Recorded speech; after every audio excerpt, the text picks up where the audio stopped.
নমস্কার। যুক্তি তর্ক সঙ্গে অর্কই আপনাদের স্বাগত। আপনাদের সঙ্গে আমি অর্কপ্রভ সরকার। 10ই জানুয়ারি তারিখটা আওয়ামী লীগের কাছে এবং বাংলাদেশের বহু মানুষের কাছে খুব গুরুত্বপূর্ণ দিন। 10ই জানুয়ারি বঙ্গবন্ধুর স্বদেশে প্রত্যাবর্তন ঘটেছিল 1972 সালে। তাই আওয়ামী লীগ ওই দিনটাকে বঙ্গবন্ধুর স্বদেশে প্রত্যাবর্তন দিবস হিসাবে পালন করে।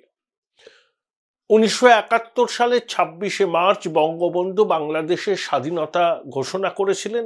সেদিন রাতেই ধানমন্ডি থেকে পাক সেনা বঙ্গবন্ধুকে উঠিয়ে নিয়ে যায়, তাকে সরাসরি করাচিতে নিয়ে যাওয়া হয়। 10ই জানুয়ারি তিনি ঢাকায় আসেন। তার আগে করাচি থেকে লন্ডন, লন্ডন থেকে দিল্লি, দিল্লি থেকে ঢাকায় তিনি আসেন। তো গণ অভ্যুত্থানের পর 10ই জানুয়ারি কিভাবে পালন হবে তা নিয়ে একটা সংশয় ছিল, কিন্তু শেখ হাসিনা জানিয়ে দিয়েছেন যে 10ই জানুয়ারি পালন হবে বাংলাদেশ জুড়ে। তিনি আওয়ামী লীগের প্রবাসী যারা আছেন, আমেরিকায় আছেন, ইতালিতে আছেন, তাদেরকে সম্বোধন করবেন দিল্লি থেকে। কার্যত জনসভায় যেভাবে তিনি ভাষণ দেন ঠিক সেভাবেই ভাষণ দেবেন।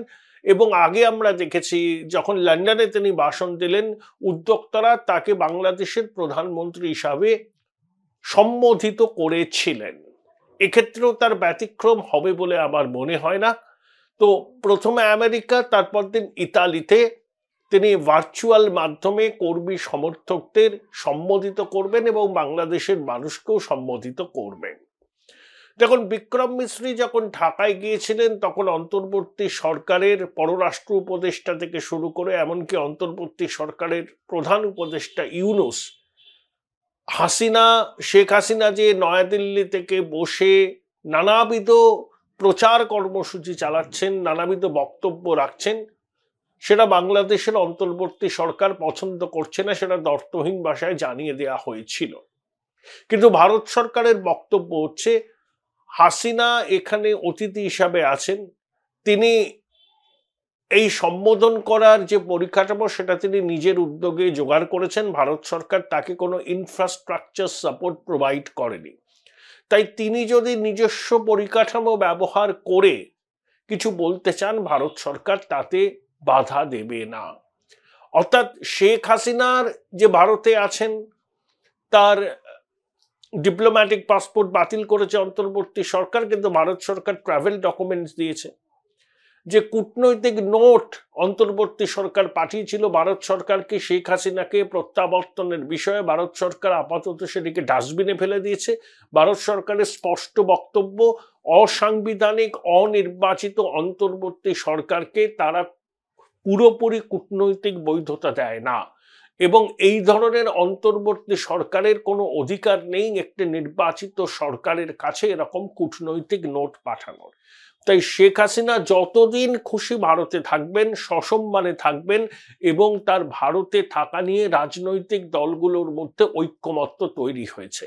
দেয়ার is not even an iota of doubt on this matter. একদম লাউড অ্যান্ড ক্লিয়ার। যারা শেখ হাসিনার অনুগামী, আওয়ামী লীগের সমর্থক, যারা শেখ হাসিনাকে দুচক্ষে দেখতে পারেন না, অন্তর্বর্তী সরকারের মাতব্বর, সবার কাছে এই বিষয়টা খুব পরিষ্কার হওয়া প্রয়োজন। কোনো অবস্থাতেই শেখ হাসিনাকে বাংলাদেশের হাতে তুলে দেওয়া যাবে না। যদি পরিবর্তিত পরিস্থিতি হয়, যদি দেখা যায় শেখ হাসিনার জীবনের নিরাপত্তা আছে, তিনি সেখানে স্বাধীন কার্যক্রম করতে পারবেন এবং শেখ হাসিনা যদি মনে করেন যে সিচুয়েশন তার পক্ষে অনুকূল, তখন তিনি যদি বাংলাদেশে ফিরতে চান তিনি ফিরতেই পারেন। সেই সিচুয়েশন এখন প্রতিকূল আছে। 5ই অগস্টের পর যতটা প্রতিকূলতা ছিল এখন কিন্তু সেই রকম প্রতিকূলতা নেই। এটা অর্থহীন ভাষায় জানিয়ে রাখা ভালো। যারা বাংলাদেশ ওয়াচার, আমার যারা বন্ধু বান্ধব আছেন যারা বাংলাদেশে, তারা কিন্তু বলছেন যে অগাস্ট সেপ্টেম্বর মাসে আওয়ামী লীগ বিরোধী, শেখ হাসিনা বিরোধী যে মানসিকতা ছিল, 5.5 মাস কেটে যাওয়ার পর সেই মানসিকতা নেই। মানুষ এখন মিলিয়ে দেখছেন যে শেখ হাসিনার সময় তারা কেমন ছিলেন আর অন্তর্বর্তী সরকারের সময় তারা কেমন আছেন। এই যে দুটো বৈপরীত্য সেটা তাদের সামনে পরিষ্কার হয়েছে এবং তাদের মোহভঙ্গ হয়েছে।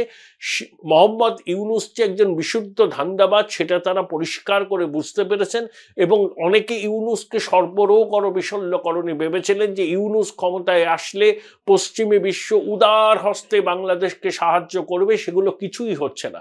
বরঞ্চ ডোনাল্ড ট্রাম্প ক্ষমতায় আসার পর বাংলাদেশের সঙ্গে আমেরিকার সম্পর্ক তলানিতে এসে ঠেকবে সে সম্পর্কে সবাই মোটামুটি নিশ্চিত। এমনকি ইউনূস পর্যন্ত একটি সাক্ষাৎকারে বলেছেন যে ট্রাম্পের সঙ্গে মোদিজির যে ঘনিষ্ঠ সম্পর্ক আছে, ট্রাম্পের প্রশাসনে যেভাবে ভারতীয় বংশোদ্ভূতরা গুরুত্বপূর্ণ জায়গা আছেন এবং ট্রাম্প ঘোষিতভাবে র্যাডিক্যাল ইসলামের বিরোধী, আমেরিকার সঙ্গে বাংলাদেশের সম্পর্কের অবনতি হবে। যদিও তিনি আশ্বাসের সুরে বলেছেন যে রিপাবলিকান অ্যাডমিনিস্ট্রেশনেও তার কিছু চেনা জানা আছে, এগুলো বলতে হয় বলে বলা। আসলে ইউনূসও জানেন যে 20শে জানুয়ারির পর তার গদি টলমল করছে। এই অবস্থায় শেখ হাসিনা 19শে জানুয়ারি, ডোনাল্ড ট্রাম্প শপথ নিচ্ছেন 20শে জানুয়ারি, তার আগের দিন বাংলাদেশের মানুষ আওয়ামী লীগের কর্মী সমর্থকদের ভার্চুয়ালি অ্যাড্রেস করবেন।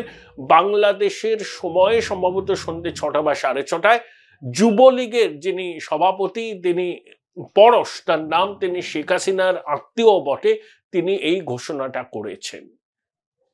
অর্থাৎ ভার্চুয়াল মাধ্যমে তিনি সম্বোধন করবেন, যার যেখানে সুযোগ হবে সে দেখবে সেটা। দেখুন 19 জানুয়ারি সময়টাকে লক্ষ্য রাখার প্রয়োজন।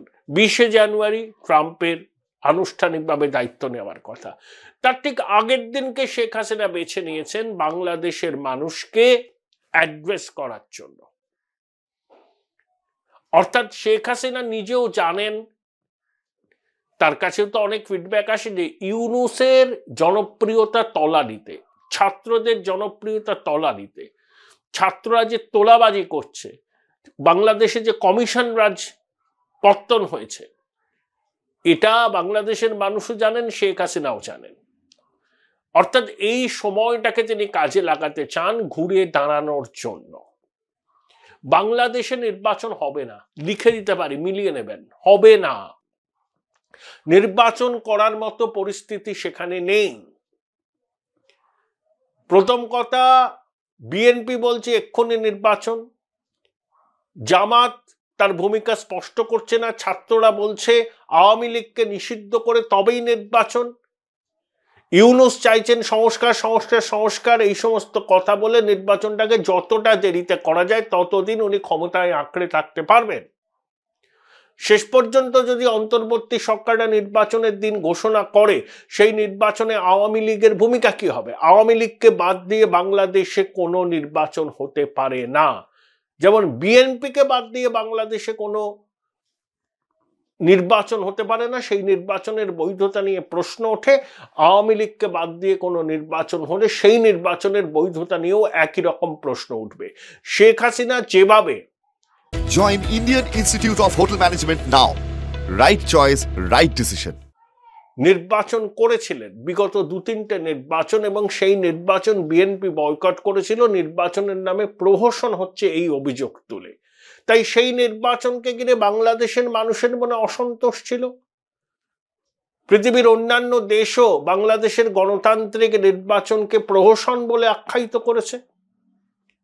তাহলে এবার যদি নির্বাচন হয়, সেই নির্বাচনেও যদি আওয়ামী লীগ অংশগ্রহণ করতে না পারেন, তাহলে ইউনূসের সংস্কার, অবাধ গণতান্ত্রিক নির্বাচন, এই সমস্ত কথার কোনো মানে থাকবে না। এগুলো শূন্যকুম্ভের ঝংকার বলেই আমরা ধরে নেব। Empty vessel sounds much. অর্থাৎ নির্বাচনের কোনো সম্ভাবনা নেই। ইউনূসের প্রেস সচিব বলছেন অল্প কিছু সংস্কার করে নির্বাচন যদি করতে হয় সেটা নভেম্বরে হবে, 25 সালে। আরেকটু সংস্কার করে করতে হলে 2026-এর জুন মাসে হবে। প্রথম কথা হচ্ছে কতটুকু সংস্কার করে নির্বাচনে যেতে হবে, ইউনূস সেই বলটা রাজনৈতিক দলগুলোর কোর্টে ঠেলে দিয়েছে। না, রাজনৈতিক দলগুলোর মধ্যে এই বিষয়ে কোনো ঐক্যমত্য নেই। ছাত্ররা চাইছে সময় কিনতে, তাদের নতুন দল হবে, সেই দলের মানুষের কাছে কিরকম সাড়া পাচ্ছে তারা দেখে নেবেন। জামাত কোনো অবস্থাতেই নির্বাচনে জিততে পারবে না, কিন্তু জামাত এই সুযোগটা কাজে লাগিয়ে বাংলাদেশের প্রশাসনের গুরুত্বপূর্ণ পদে নিজের লোকদের বসাতে চাইছে। আর বিএনপি এক্ষুনি নির্বাচন চাইছে। বিএনপি মনে করছে যত দেরি হবে তত তাদের ক্ষমতায় আসার সম্ভাবনা নিয়ে প্রশ্নচিহ্ন উঠে যাবে। বেগম খালেদা জিয়া চলে গেছেন লন্ডনে, তিনি চিকিৎসা করিয়ে হজ সেরে ফিরবেন। দেখুন, রাজনীতিতে না 7 দিন অনেক বড় সময়। সে খালেদা জিয়া 2 মাস বাদে ফিরবেন তার ছেলেকে নিয়ে, এটা বলা হচ্ছে, কিন্তু আদৌ কি তিনি ফিরতে পারবেন? তাকে কি অন্তর্বর্তী সরকারের মাথা ইউনূস, ছাত্ররা, সেনাবাহিনী ফিরতে দেবে? কারণ তারেক রহমান একবার বাংলাদেশে আসলে এইসব খোকা জেহাদিদের কিন্তু বাড়ির মধ্যে ঢুকে পড়তে হবে। কারণ বিএনপি বাংলাদেশের একটা মুখ্য রাজনৈতিক দল, আওয়ামী লীগের সঙ্গে তার কাঁটে টাক্কার হয়, তাদের জনসমর্থন, সাংগঠনিক শক্তি আছে। বিভিন্ন নির্বাচনে প্রতিদ্বন্দ্বিতা না করার ফলে এই সাংগঠনিক শক্তিতে জং ধরেছে।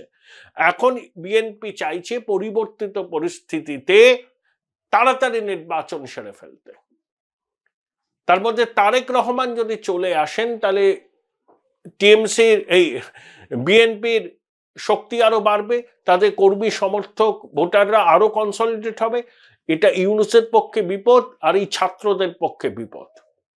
তাই ইউনূসের প্রেস সচিব কতটা সংস্কার করে নির্বাচন হবে সেই দায়িত্বটা রাজনৈতিক দলগুলোকে নিতে হবে, এই বলে বলটা তাদের কোর্টে ফেলে দিয়েছেন।